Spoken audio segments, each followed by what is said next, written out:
the revision of the dual nature of light and matter, photoelectric effect भी बोलते हैं इसको, है ना। और इसका यूज कहाँ पर है, हमने देखा डे टू डे लाइफ में फोटोइलेक्ट्रिक इफेक्ट को हम लोग फोटो फोटो सेल से फोटोइलेक्ट्रिक इफेक्ट प्रोड्यूस करते हैं, और उसका डे टू डे लाइफ में जो यूजेस हैं, we have seen automatic opening of the doors और automatic counting of the that at auditoriums, है ना, ऑटोमेटिक स्विचिंग ऑफ लाइट और स्विचिंग ऑन एंड ऑफ, है ना, and burglars alarm and so on.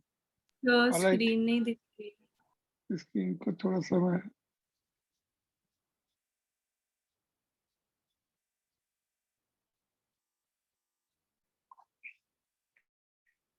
अभी देखिए। यस तो इसमें मोस्टली हम लोग इसमें दो मेजर टॉपिक्स हैं।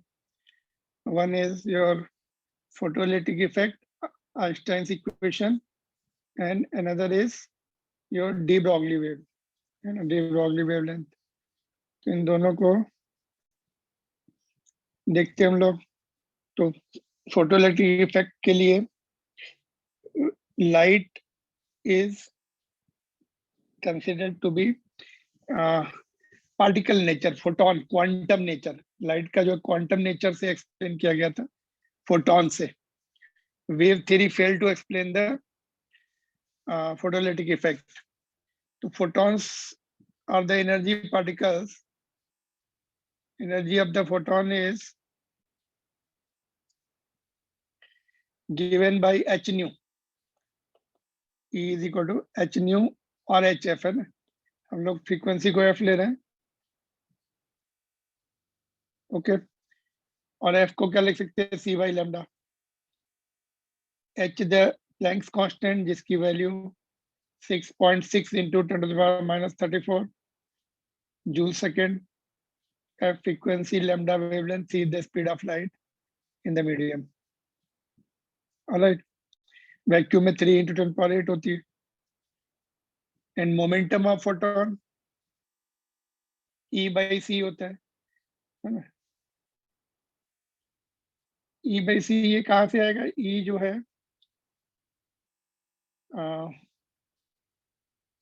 इसको हम लोग प्रूव कर सकते हैं यहाँ से, P is equal to h/λ से, है ना।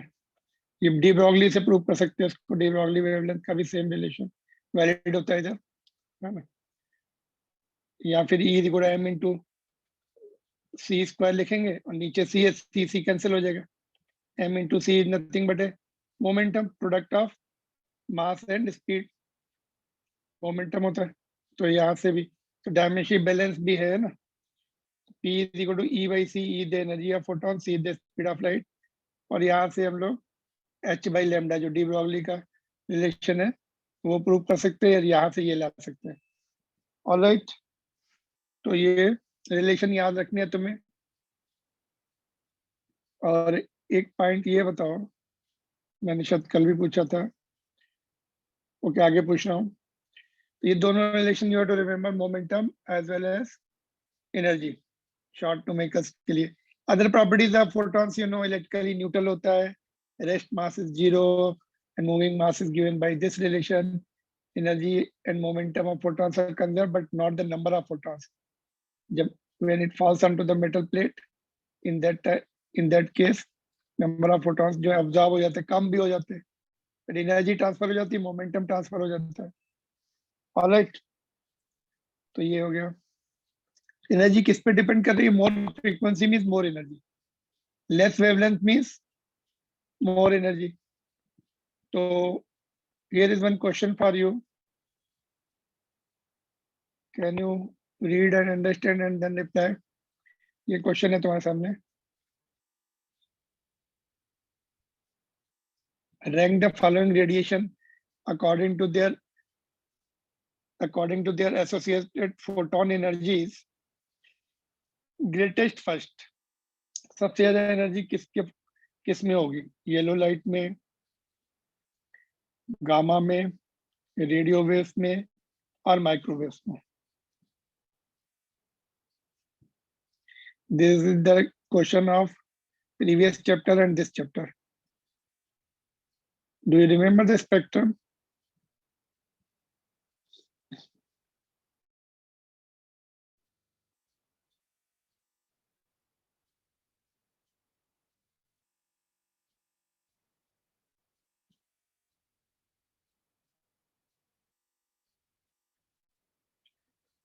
बोलो क्या आंसर होगा इसका. Energy is H new R H F. Frequency जिसकी सबसे ज्यादा है उसका सबसे सबसे मोर एनर्जी. गामा की सबसे मैक्सिमम है ना. याद है spectrum. Gamma was at the top of the list. Gamma was at the top of the list है ना. उसके नीचे क्या था. एक्सरेज थे. उसके नीचे अल्ट्रा अल्ट्रावायलेट. उसके नीचे विजिबल. तो विजिबल में ये आ गया येलो. तो ए हो गया सेकंड नंबर पे.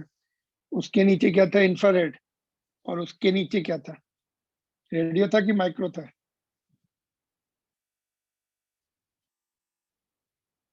उसके नीचे था माइक्रो एंड देन रेडियो.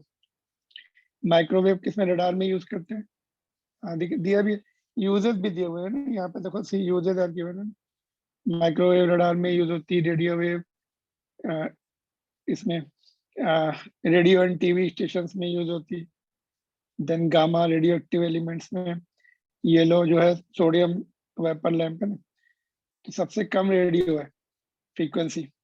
तो उसका सबसे कम एनर्जी होगी C. Let's see the answer. BADC सही है.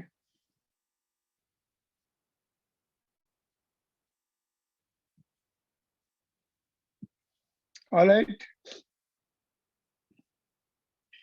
So this is your energy part and spectrum part है ना.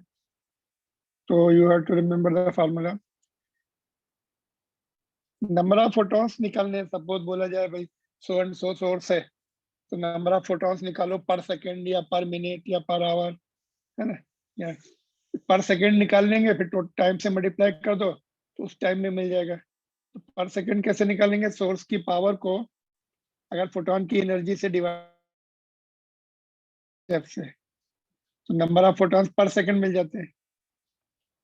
उसको टाइम से मल्टीप्लाई कर दो तो टोटल फोटॉन्स मिल जाएंगे. रिमेम्बर ये याद है फार्मूला. तो ये जस्ट स्पिनो में कस भी आते कभी कभी. Power of the source. Power of the source divide by energy of the photons. ये पर सेकेंड है इनटू टाइम से मल्टीप्लाई कर दो.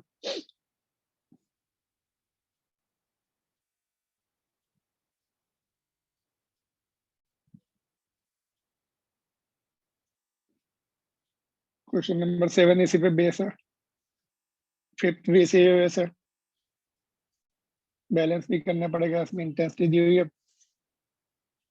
एरिया से मल्टीप्लाई भी करना पड़ेगा फिर.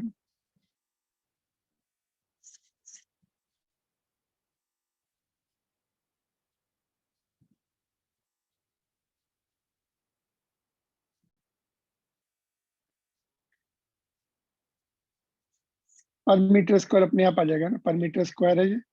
तो automatically photons per metre square आ जाएगा. मल्टीप्लाई करने की जरूरत नहीं पड़ेगी. वर्क फंक्शन क्या होता है मेटल का. किसका होता है वर्क फंक्शन. डिफरेंट मेटल्स का होता है ना. हर मेटल में इलेक्ट्रॉन्स जो होते हैं दे आर बाउंड. मतलब उसमें electrons are bound with different energy. They need different energy. You need different energy to take the electrons out. कौन से इलेक्ट्रॉन बाहर निकल सकते हैं. जो आउटर मोस्ट ऑर्बिट के होंगे है ना. फ्री इलेक्ट्रॉन जिनको बोल सकते हैं. तो minimum energy required for the metal to remove the electrons from the metal surface. EV में इसको ईवी में मेंशन करते हैं. ईवी को जूल में भी कन्वर्ट करना पड़ता है. तो सीजियम जो है उसका 2.14 है. टेबल जो देख सकते हैं दिया होगा तुम्हें. Definition you must remember. when photons having energy equal to or greater than the work function of metal, then photoelectric effect will take place. अगर हमने suppose cesium का 2.1 eV है इसका वर्क फंक्शन, जो फोटॉन्स है, फोटॉन जब इस पे पढ़ेंगे उसकी एनर्जी 2.14 eV होगी, तो ये इलेक्ट्रॉन बाहर निकाल सकता है। कम होगी तो नहीं निकल पाएगा, ज्यादा होगी तो बाहर भी निकालेगा, उसको एनर्जी भी, काइनेटिक एनर्जी भी हैंड ओवर करेगा, उसको बाकी एनर्जी हैंड ओवर कर देगा। That's what is called photoelectric effect, photoelectric phenomena. Work function से ज्यादा होनी चाहिए रेडिएशन की एनर्जी, फोटॉन्स की एनर्जी उतनी या उससे ज्यादा होनी चाहिए। अल्कली मेटल्स की कम होता है work function, caesium, sodium, potassium, ये सब विजिबल लाइट के इतनी एनर्जी विजिबल लाइट में होती है 3.01 तक होती, अप टू रफली 3 eV तक होती है विजिबल लाइट में। विजिबल लाइट में एनर्जी कैसे निकालेंगे बोलो? विजिबल लाइट की एनर्जी निकालना आती है? अभी हमने फार्मूला पढ़ा था, E is equal to HF HC by lambda. तो HC लैम्डा जो है 400 से 700 के बीच में होता है। Lambda is 400 nanometre to 700 nanometre. ये रेड का होगा, ये वॉलेट का होगा, तो निकाल सकते रेंज कहाँ से कहाँ तक एनर्जी। तो इट कम्स रफली 1.9 से रेड की 1.9 आएगी और इसकी रफली 3 आएगी। ऑलराइट,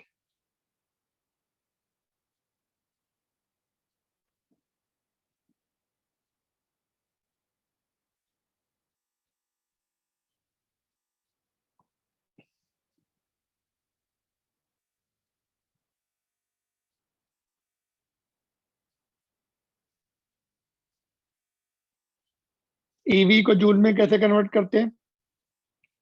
1.6 इंटू 10⁻19 से मल्टीप्लाई करके,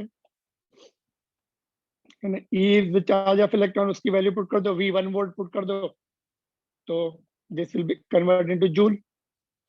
तो 1 EV इज 1.6 इंटू 10⁻19। तो 2 EV दिया तो 2 को इससे मल्टीप्लाई कर दो, 3 EV दिया तो इससे मल्टीप्लाई करना है ना, जूल में कन्वर्ट करने के लिए। तो EV is very small unit है ना, मल्टीप्लाई करेंगे तो 10⁻19 के ऑर्डर की वैल्यू मिलेगी। और जूल को ईवी में कन्वर्ट करना है तो इस फैक्टर से डिवाइड करना पड़ता है, लार्ज वैल्यू मिलती है फिर हमें। 1 जूल को ईवी में कन्वर्ट करना है, डिवाइड कर दो तो इतना ईवी बन जाता है। जनरली ईवी को या एमईवी को जूल में कन्वर्ट करना पड़ता है। एमईवी को जूल में कन्वर्ट करेंगे तब किससे मल्टीप्लाई करेंगे? 1.6 इंटू 10⁻13 से, क्योंकि m जो है 10⁻6 होता है, -19 + 6 -13 बचेगा। तो एमईवी कभी कभी एमईवी को कन्वर्ट करना पड़ता है, 10⁻13 रहेगा। ठीक है, that you have to remember, conversion is required many places, many times. All right, तो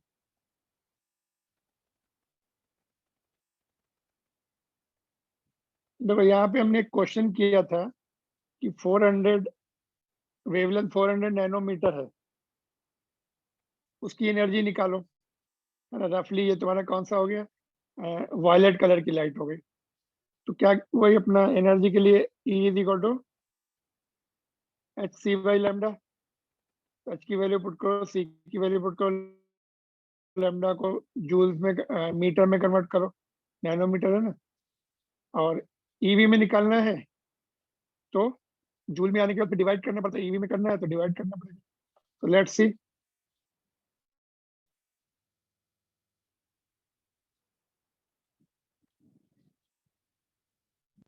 कैन यू सी? और थोड़ा बड़ा करो,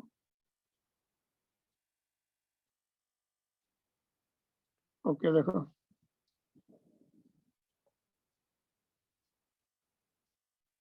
तो फार्मूले में वैल्यू पुट कर दी, जूल्स में आ गया। अभी जूल्स से ईवी में कन्वर्ट करना तो डिवाइड करना पड़ेगा ना। तो ये 1.6 इंटू 10⁻19 से ये कैंसिल हो गया, रफली 3.09 दैट इज 3.1 EV आ गया। तो वायलेट यहाँ तक अपनी विजिबल की रेंज होती है। इसका एक शॉर्टकट फार्मूला बताया था मैंने, अगर कैलकुलेशन थोड़े फास्ट करने हैं, क्या बताया था याद है किसी को? बट बोर्ड में नहीं चलेगा, कॉम्पिटेटिव एग्जामिनेशन में चला सकते हो उसको। ये शॉर्टकट फार्मूला है 1240 EV नैनोमीटर।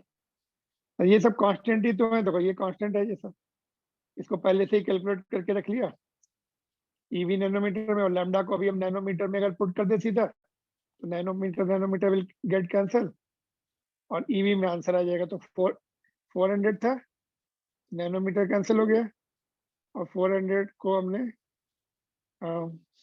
124 को 40 से डिवाइड कर देंगे तो 3.1 EV आ गया सेम। तो ये वाला फार्मूला कंपटीशन में तुम चला सकते हो जल्दी से आंसर निकालने के लिए,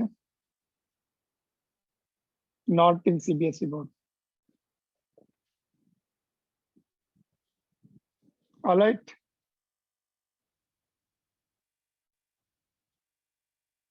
तो क्वेश्चंस हमने इसके किए थे, कुछ क्वेश्चंस करेंगे हम फिर से, सिमिलर क्वेश्चन आगे है।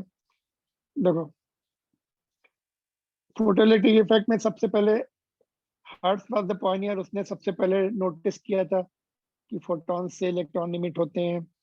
ही was doing some other experiment later on, फिर हॉलवेक एंड लेनार्ड ने कई सारे ऑब्जर्वेशन किए और कट ऑफ पोटेंशियल का कॉन्सेप्ट दिया, एंड थ्रेशोल्ड फ्रीक्वेंसी भी नोटिस की उन्होंने, but they could not give the what is called formula was given by Einstein.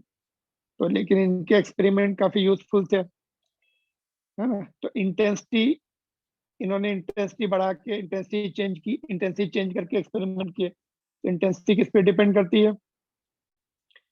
Intensity number of photons per second, मतलब more number of photon mean more intensity. और point source के लिए intensity कैसे change होती है? 1/r², inverse square law follow करती है point source का। यहाँ पे जो क्वेश्चन है पॉइंट सोर्स की आते हैं इस चैप्टर में, ऑलराइट। तो ये याद रखना है तुम्हें, ये सब एक्सपेरिमेंटल सेटअप था इसमें, कैथोड एनोड है ना, evacuated glass tube and photoelectrons, and ये ग्लास विंडो, यहाँ से photons are emitted and they hit to the photosensitive plate and then circuit is completed by this, ठीक है। ये इसको इधर कनेक्ट कर सकते हैं, इसको इधर कनेक्ट कर सकते हैं, सर्किट कंप्लीट हो जाएगा। या फिर इसको इधर कनेक्ट करके इसको इंटरचेंज कर सकते हैं। जनरली ये प्लेट जो है पॉजिटिव रहती है, ये नेगेटिव रहती है, बट हमें एक कम्यूटेटर से हम इसको नेगेटिव कर सकते हैं, इसको पॉजिटिव कर सकते हैं, यहाँ से चेंज कर सकते हैं पोलैरिटी, है ना। एक को हमें अगर नेगेटिव करना है, यहाँ कनेक्ट कर दो, ये नेगेटिव हो जाएगा, है ना। अदरवाइज पॉजिटिव करना है तो यहाँ कनेक्ट कर दो, जनरली पॉजिटिव ही रहता है। तो commutator is changing the polarity of the plate C and A, ठीक है। तो ये एक्सपेरिमेंटल सेटअप है, और ये ग्राफ है उसके, effect of intensity on photoelectric current. Intensity बढ़ी तो फोटोइलेक्ट्रिक करंट भी बढ़ता है, ऐसे ग्राफ आता है ना। और दूसरा इफेक्ट क्या था? Effect of potential on photoelectric current. तो पोटेंशियल यहाँ पे लिया, दोनों कैथोड एंड एनोड का, फोटोइलेक्ट्रिक करंट यहाँ पे लिया, और फ्रीक्वेंसी कांस्टेंट रखी और इंटेंसिटी बढ़ाई, है ना। तो फोटोइलेक्ट्रिक करंट, इसको सैचुरेशन करंट बोलते हैं, और यही फोटोइलेक्ट्रिक करंट होता है जब सेटल हो जाता है, यहाँ तो ग्रो हो रहा है, जब फाइनली सैचुरेट हो गया, that is called photoelectric current. Come intensity है तो कम करंट मिल रहा है, फिर इंटेंसिटी बढ़ाई तो और करंट बढ़ गया, और इंटेंसिटी बढ़ाई तो और फोटॉन्स हिट करेंगे और इलेक्ट्रॉन्स निकलेंगे, और करंट बढ़ गया। करंट जो है इंटेंसिटी पे डिपेंड कर रहा है, और फ्रीक्वेंसी कांस्टेंट रखी हमने। और यहाँ पर हमने जब हमने उसकी नेगेटिव कर दी पोलैरिटी का, थोड़े इसकी सॉरी एक एनोड का जब नेगेटिव कर दिया यहाँ से, तो इलेक्ट्रॉन्स, जो फास्टेस्ट इलेक्ट्रॉन है यहाँ पे आके रुक जाएगा, तो फोटोइलेक्ट्रिक करंट जीरो होगा। उसको कट ऑफ पोटेंशियल बोलते हैं। कितना मिनिमम हमें नेगेटिव पोटेंशियल रखना पड़ा, उसको कट ऑफ पोटेंशियल बोलते हैं। हर मेटल के लिए अलग अलग होगा वो, और हर फ्रीक्वेंसी के लिए फ्रीक्वेंसी बढ़ाने से वो चेंज हो सकता है, चेंज होगा ऑफ कोर्स। फ्रीक्वेंसी बढ़ाएंगे तो cut off potential needed is more, है ना। फिक्स नहीं होता वो cut off potential, work function fix होता है मेटल का, कट ऑफ पोटेंशियल तो बढ़ाना पड़ता है हमें अगर फ्रीक्वेंसी बढ़ गई। आगे देखते हैं नेक्स्ट वाले टॉपिक में, ठीक है। तो ये तुम्हारा हो गया। तो यहाँ पे देखो, जब इंटेंसिटी चेंज होती है तो यहाँ पर चेंजेस आते हैं, ये वाला पॉइंट कांस्टेंट रहता है। जब फ्रीक्वेंसी कांस्टेंट है तो ये पॉइंट कांस्टेंट है, और इंटेंसिटी बढ़ने से ये पॉइंट ऊपर जा रहा है। और नेक्स्ट वाले में इसका अपोजिट आएगा। देखो यहाँ पे एक रिलेशन और भी है, देखो कट ऑफ पोटेंशियल से हमें, जब कट ऑफ पोटेंशियल लगाते हैं तो जो एनर्जी ऑफ फोटो इलेक्ट्रॉन है हाफ एम वी स्क्वायर, किस में कन्वर्ट हो जाती है, पोटेंशियल एनर्जी में। Q into v potential energy होती, क्यू यहाँ पर ई है, इलेक्ट्रॉन का चार्ज है, वी कट ऑफ पोटेंशियल। तो के मैक्स किसकी है, this is the speed of the most energetic electrons, जो कि मिनिमम एनर्जी, जो कि वर्क फंक्शन एनर्जी लेके कंज्यूम करके बाहर निकलते हैं, they are the fastest without any collision, है ना। बाकी इंटीरियर ऑर्बिट वाले तो ऑलरेडी स्लो डाउन हो जाएंगे, उनको तो उनके लिए एक्स्ट्रा कुछ करना ही नहीं है। फास्ट मोस्ट एनर्जेटिक को रोक दो, बाकी सब रुक जाते, पीछे ही होते हो।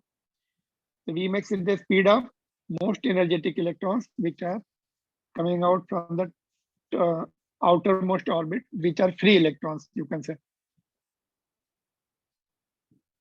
and without collision they are coming out, कहीं एनर्जी लॉस नहीं हो रही, है ना।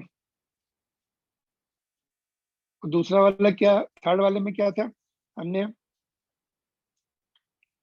Effect of frequency of incident radiation on stopping potential, intensity constant रख दी और फ्रीक्वेंसी बढ़ाई।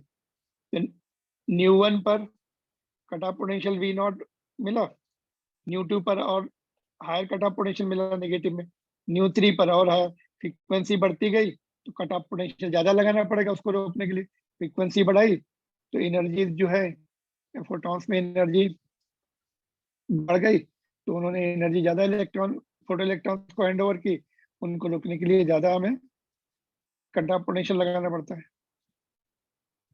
ऑलराइट, तो यहाँ पर जब इंटेंसिटी कांस्टेंट है तो ये वाली लाइन एक ही रहेगी, और फ्रीक्वेंसी चेंज हो रही तो ये नीचे जो है अलग अलग जगह पे ग्राफ आता है ना।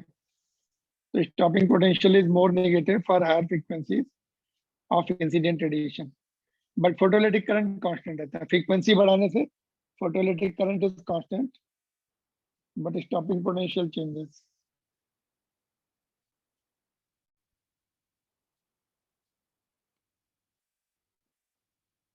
दो पॉइंट समझ में आ गया। देखो यहाँ पे easy to remember also, current किस पर डिपेंड करता है, इंटेंसिटी पर, है ना। फोटोइलेक्ट्रिक करंट दोनों आए हैं, और कट ऑफ पोटेंशियल किस पर डिपेंड करता है, फ्रीक्वेंसी पर। फ्रीक्वेंसी भी वी जैसा ही दिख रहा है ना। तो दोनों सिमिलर लुकिंग टर्म्स है, तो easy to recollect the things, ठीक है। तो ये दो अभी तक दो इंपॉर्टेंट पॉइंट सीख लिए हमने।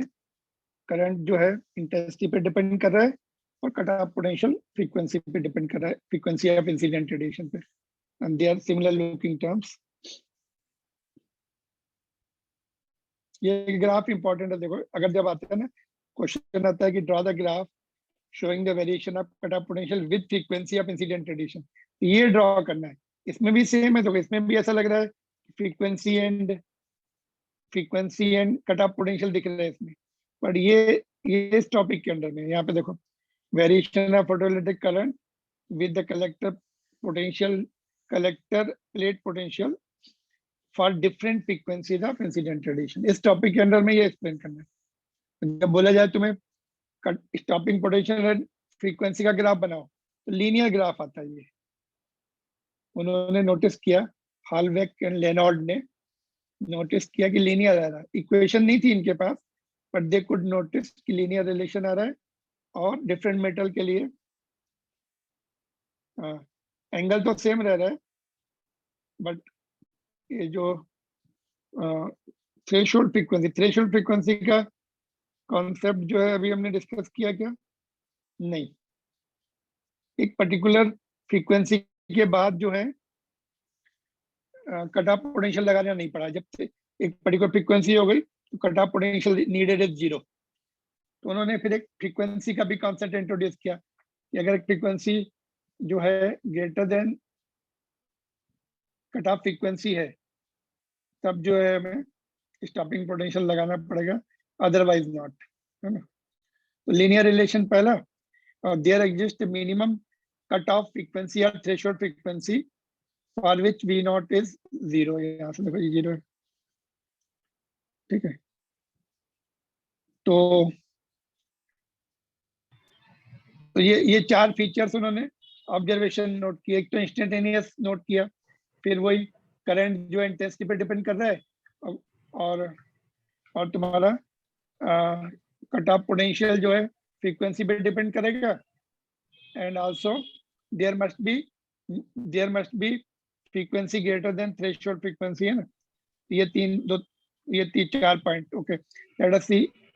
ये वाला जो पॉइंट मैंने अभी एक्सप्लेन किया, I directly proportional to I, stopping potential is independent of intensity. किस पे डिपेंड करता है? फ्रीक्वेंसी पे डिपेंड करता है वो। म्यूट कर लो, किसका ओपन है? खुशी, mute it. Yes, sir. Okay, ये हाँ, अदर खुशी I am telling you. Okay, for the given photosensitive material there is a cutoff frequency below which no photoelectric effect, and PE stands for photoelectric effect। तो cut off frequency का भी concept last में इन्होंने mention किया है। उसके नीचे frequency में तुम्हें फोटोइलेक्ट्रिक फिनोमिना होगा ही नहीं, और इंस्टेंटेनियस फिनोमिना है ये चार उन्होंने ऑब्जर्वेशन किए। ये जो है फिर हम ये वाले ऑब्जर्वेशन आइंस्टीन इक्वेशन से हम प्रूव भी कर सकते हैं। इंस्टेंटेनियस तो है ही, वो इंस्टेंटेनियस का तो प्रूव करने की जरूरत नहीं है ना। Time lag 10⁻⁹ second, nano second का डिफरेंस होता है बस, NS में। देखो ये क्वेश्चन है, कैन यू, अभी तक जितना पढ़ा हमने उस पर बेस्ड क्वेश्चन है, can you find out its right answer. क्या दिया है? In photoelectric experiment anode potential is plotted against the plate current. इधर करंट है और इधर एनोड पोटेंशियल है, potential difference between C and A है। तो जब हमने यहाँ पे क्या पढ़ा था, अगर ये दोनों यहाँ पे लाइन कोइंसाइड होती तो यहाँ पर क्या है, इंटेंसिटी सेम है, करंट सेम है तो इंटेंसिटी सेम हो गई, और यहाँ पे टच होती है तो फ्रीक्वेंसी सेम है। तो B एंड C की फ्रीक्वेंसी सेम है और C एंड B की इंटेंसिटी सेम है, और इनकी बाकी इनकी डिफरेंट है, A एंड B की फ्रीक्वेंसी डिफरेंट है ना। A एंड C का फ्रीक्वेंसी इधर देखना पड़ता है। A एंड C की फ्रीक्वेंसी भी डिफरेंट है और इंटेंसिटी भी डिफरेंट है, अलग अलग है। तो इसमें से तुम्हें कंक्लूजन निकालने कौन कौन से ऑप्शन सही है। A and B will have different intensity, हाँ ठीक है, इसकी अलग है, इसकी अलग है। while B and C have the different frequency, yes, B यहाँ पे ज्वाइन हो रहा, C यहाँ पे हो रहा, इनकी डिफरेंट फ्रीक्वेंसीज भी है। तो A seems to be right है ना, एक करेक्ट आ गया। B देखते हैं, B and C will have different intensities, different intensity नहीं है, B एंड C की तो सेम है, यहाँ पे ज्वाइन हो रही, देखो ये रॉन्ग हो गया। A and B will have different intensity, yes, A and B की different intensities है, while A and C will have equal frequency, no, A यहाँ पे ज्वाइन हो रहा, C इधर हो रहा, फ्रीक्वेंसी में नीचे वाले पॉइंट सेम होते, तो ये भी रॉन्ग हो गया। डी वाला चेक करो, राइट है कि रॉन्ग है।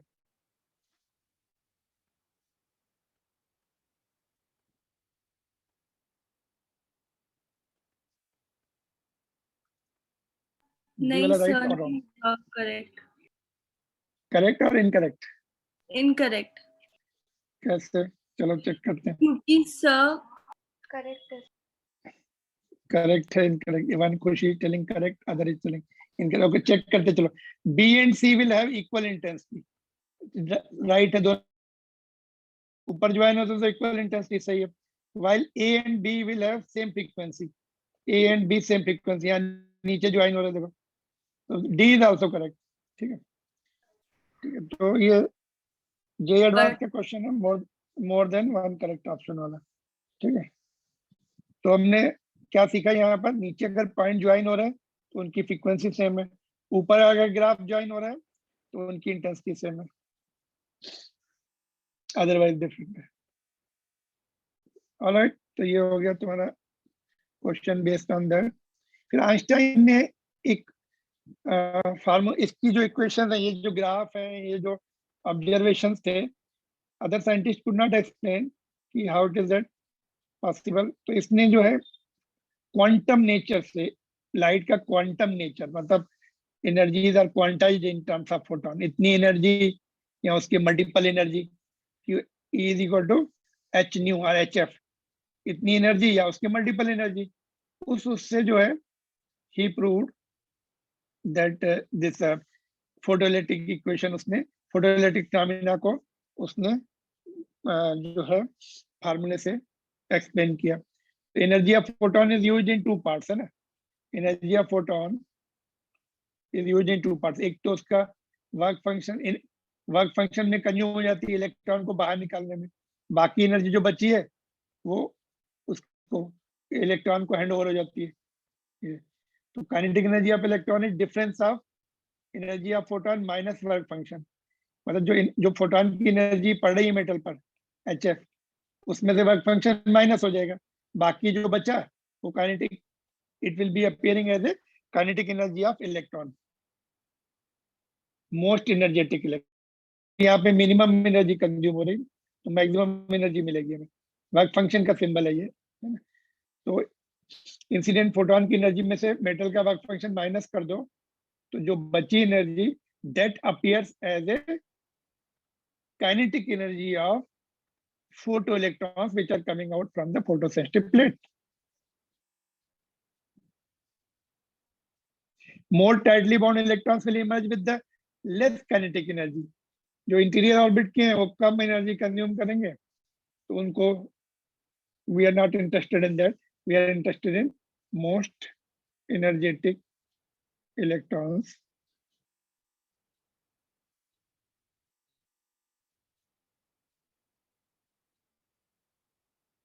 All right. तो यहाँ से this is the only equation, simple equation based on conservation of energy. Photon की एनर्जी 2 पार्ट में यूज हो गई, ठीक है। तो यहाँ से देखो, this equation explains all the observation done earlier. Kinetic energy depends upon frequency, frequency पे डिपेंड कर रही है ना। और if f is equal to f not, तो v नॉट 0 हो जाएगा जब फ्रीक्वेंसी कम हो जाएगी, v नॉट 0। अच्छा, यहाँ पर ये e v नॉट भी होता है, तो f नॉट पुट कर दिया तो ये 0 हो गया, है ना। काइनेटिक एनर्जी भी 0 हो जाती है।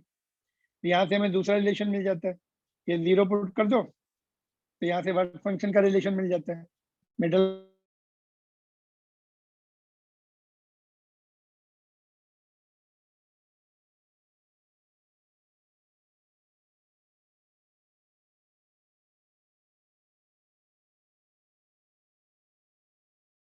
फंक्शन की एनर्जी निकाल के इसमें पुट कर, रिलेशन निकाल के इसमें पुट कर दिया, दूसरे इक्वेशन बन गई, ठीक है। तो अभी तो यहाँ पर अगर एनर्जी जो है इंसिडेंट रेडिएशन की एनर्जी कम पड़ गई, थ्रेशोल्ड फ्रीक्वेंसी से कम है, तो काइनेटिक एनर्जी नेगेटिव आ गई, which is not true. Kinetic energy negative होनी नहीं चाहिए, हो ही नहीं सकती। इसका मतलब क्या है, frequency should be equal to F naught और greater than that. That was the second one of the observations, है ना। और more the intensity means more number of photons, more photoelectric current, वो भी ऑब्जर्वेशन था, वो डायरेक्ट हम यहाँ पे लिख रहे हैं, है ना। और K max is equal to E V naught, तो यहाँ पर भी ई वी नॉट पुट किया, ई को नीचे भेज दिया। तो ये ग्राफ, ये जो हमने ग्राफ बनाया था अभी थोड़ी देर पहले जो डिस्कस कर रहे थे, वी नॉट एंड एफ का लीनियर ग्राफ आया था और नेगेटिव इंटरसेप्ट आया था उसमें, उसको आगे बढ़ाओगे तो नेगेटिव इंटरसेप्ट मिलेगा इधर।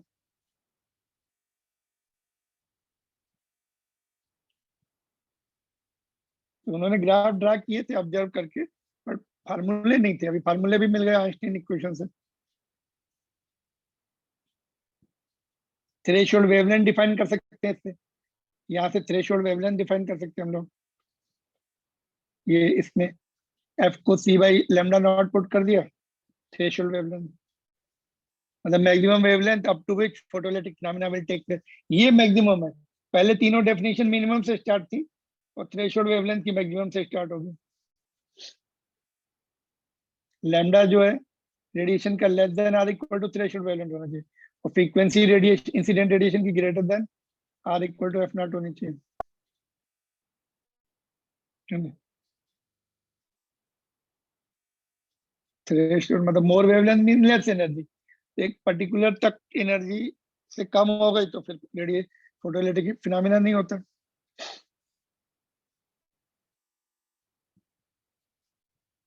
ऑलराइट, तो न्यूमेरिकल्स है फार्मूले पे बेस सारे। तो भाई ये कुछ अच्छा क्वेश्चन था, हमने क्लास में डिस्कस किया था। देखो कि 3 मेटल प्लेट्स हैं ना, सोडियम की, पोटेशियम की, मॉलिब्डेनम की, है ना, और निकल की है। इनका वर्क फंक्शन दिया है, और जो लेमडा पड़ रहा है सबके ऊपर कितना पड़ रहा है, 3300 ए नॉट का। तो इसको हमने एनर्जी, इसकी एनर्जी निकाल ली, है ना, ये वाले फार्मूले से 3.757 ईवी आ गई। तो ये दोनों का वर्क फंक्शन तो कम है ना, फोटॉन की पास एनर्जी मोर है, सोडियम एंड पोटेशियम तो इमिट करेंगे, और ये मॉलिब्डेनम एंड निकल, ये इनके वर्क फंक्शन ज्यादा है, they will not emit the photoelectric effect, photo electrons. फिर बोला है कि अगर अगर हम उसको 1 मीटर अवे कर दें, if the laser placed 1 meter away from the photo cells, what happen if the laser is brought near to the cell, laser की डिस्टेंस हाफ कर दी, सोर्स पास में ले आए, तब क्या होगा,